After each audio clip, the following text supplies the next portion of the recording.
When things are tough, what gives you hope? Maybe it's spotting brand new baby leaves growing on the bare trees? Or a card in the mail from your grandma? Maybe snuggling your puppy gives you hope? Or a high five from a friend? Sometimes an awesome new song can help you find hope. When you keep your eyes open, you can see how hope shows up in so many different ways. But they all share something. See, these moments of hope remind us of the way the world is supposed to be. When people turned away from God, the world was broken. But God didn't leave us alone. God sent Jesus to live with us, to give up his life for us, and to return to life. Because of Jesus, death and brokenness did not get the final say. When we follow Jesus, we are restored to relationship with God.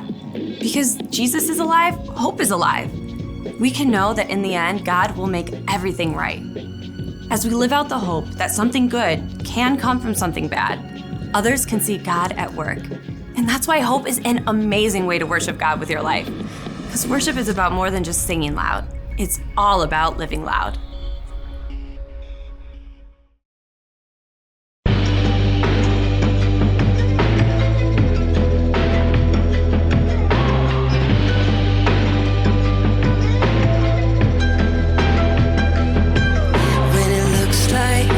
Situation is hopeless.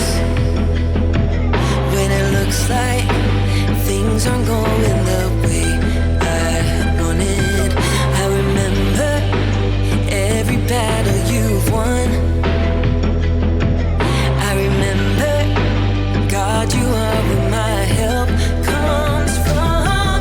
This world, we're gonna have trouble. Jesus, you have overcome.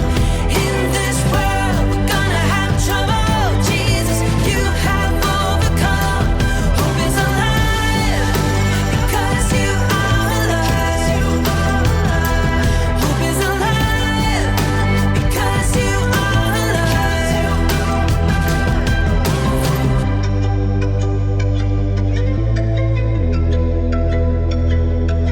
When it looks like the situation is hopeless. When it looks like things aren't going the way I wanted, I remember every battle you've won. I remember, God, you are where my help comes from. This world, we're gonna have trouble. Jesus, you have overcome. In this world, we're gonna have trouble. Jesus, you have overcome. Hope is alive because you are alive. Hope is alive because you are alive. I will not forget you are with me every step. I will not forget you are with me every step. No, I will not forget you are with me every step. I will not forget you are with me, God. This world, we're gonna have trouble. Jesus, you have overcome. In this world, we're gonna have trouble. Jesus, you have overcome. Hope is alive because you are alive. Hope is alive because you are alive. Because you are alive.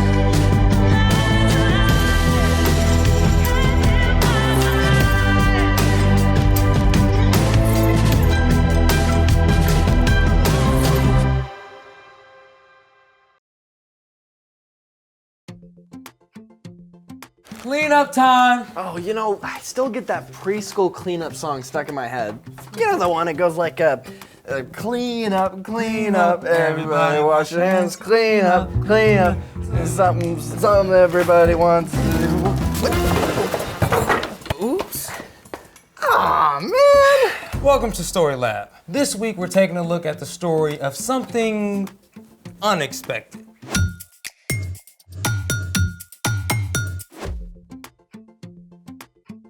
Hey, I'm Carter. And I'm Zeke. This month we're talking about why the story of Jesus is good news. And all the ways that it can give us hope. I hope we can do something cool with all these leaves. Maybe we can branch out, I see what you did there, man. Well, we just restocked the paints, so... Oh, I know what we're gonna do. Leaf prints. Excellent. Let's try it. What kind of leaves do you have there? So we got maple, I think, oak, hickory, oh, and palm leaves. Aha! Because Palm Sunday. You see, with this one is an oak leaf. You see how the veins branch out from the stem? It's just like branches reach out from a tree trunk. Oh, and this maple leaf, it's the exact same thing. Very cool. Now, the veins of a leaf carry water, minerals, and food from the stem to the tip and back again. They have different patterns and shapes depending on the plant. And those veins are gonna make some really cool patterns today. Right. You can work with preserved leaves like these or fresh leaves straight from the tree. Now, we've got a lot of bright spring paint colors to use today. We'll also need some sponge paint daubers. And something to paint on like these canvases. Plus paper and a rolling pin. So starting off with step 1, use a paint dauber to dab paint on the underside of the leaves and place them on the canvas. The underside has all the veins. I'll go with this color.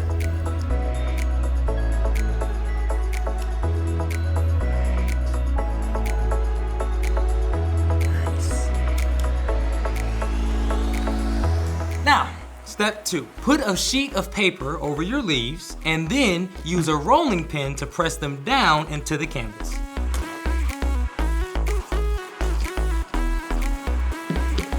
Step 3, take off the paper and pull up your leaves to reveal your prints. Ready? Ready. Wow. Wow. Look at that! You see that? It looks cool, right, Oh guys? yeah, you can see every single vein. And the stem. Oh yeah. Veins branching from it. Wow. Man, I did not expect this when we walked into the lab. Speaking of unexpected things, it's time for... The story before the story. Today we're in John, the 4th book in the New Testament. But before John, back in the very beginning, Out of a deep, deep love, God made an amazing world. But when people turned away from God, the world was broken. God made a plan to draw people back into relationships. So at the right time, God sent Jesus. When Jesus grew up, he traveled from town to town, teaching and healing. Because of the amazing things Jesus did, some people were ready to crown him king. But some people were ready to get rid of him. They all waited to see if Jesus would show up in Jerusalem for Passover. Which is where our story starts. Take it away. Hey everyone, I'm Brian. As the Passover celebration approached, things in Jerusalem got tense. Some people were convinced that Jesus was the rescuer God had promised. They wanted him to save them from the Romans. But the religious leaders were worried that Jesus was changing everything. And right before Passover, Jesus did something extraordinary. Jesus' friend Lazarus had died and been placed in a tomb. When Jesus arrived, he stood before the tomb and called, Lazarus, come out. News of this amazing miracle quickly reached the religious leaders. What can we do? This man is performing many signs and wonders. If we let him keep doing this, everyone will believe in him. He'll cause riots. The Romans won't like that. They'll destroy us. So the religious leaders made a terrible decision. They would look for a way to get rid of Jesus. Soon people began to pour into Jerusalem for the Passover celebration. Thousands of people traveled to the city every year for Passover. It was a tradition, a little like many people celebrate Christmas or Easter now. And as people crowded into the city and came to the temple, they wondered, Will Jesus come to Jerusalem for the feast? I hope we get to see him. I heard the chief priest gave orders to arrest him. Maybe he'll lead a revolt against the Romans. Meanwhile, a few miles outside the city, Jesus spoke to 2 of his followers. Go to the village ahead of you. As soon as you get there, you will find a donkey's colt tied up. Untie it and bring it here. Someone may ask you, why are you untying it? If so, say, The Lord needs it.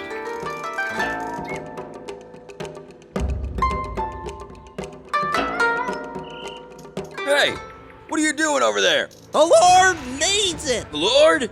Wait, Jesus of Nazareth? He's coming? Take it. Hey, everyone, Jesus is coming!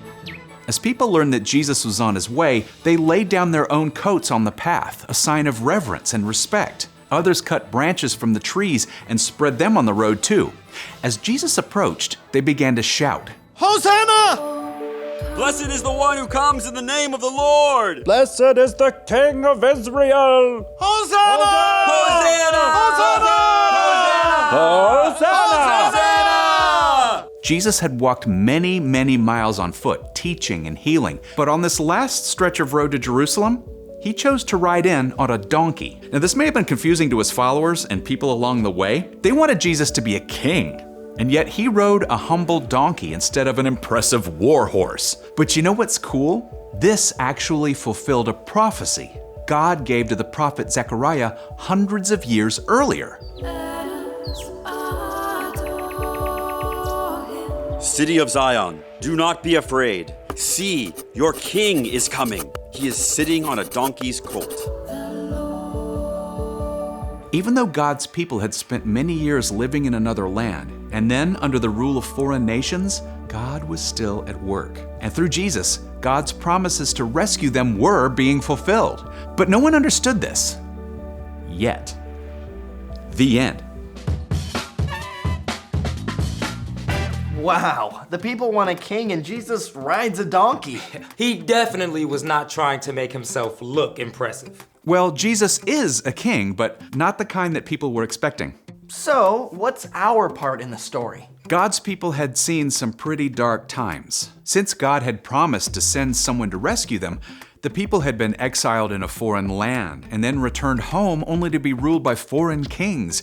It seemed like one awful thing after another. But Jesus brought them hope. And hope is believing something good can come out of something bad. Just like God's people then, we all experience difficult things sometimes. Like having to switch schools or move to another state. Or maybe you get a bad grade on a test. Or your family pet dies. When hard things happen, you can remember that God is still at work. Even when we don't understand everything that's going on, like Jesus' followers on Palm Sunday, we can still trust that God is with us.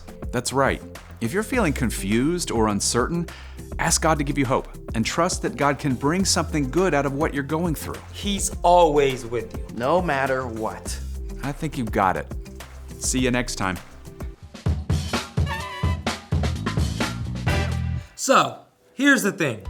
Whatever happens, remember God is still working. God was at work during the many years the people were under foreign rule. And God is still at work no matter what you're going through right now. It's the one thing that holds everything together. Kinda like a stem. Speaking of which, we should probably clean up again.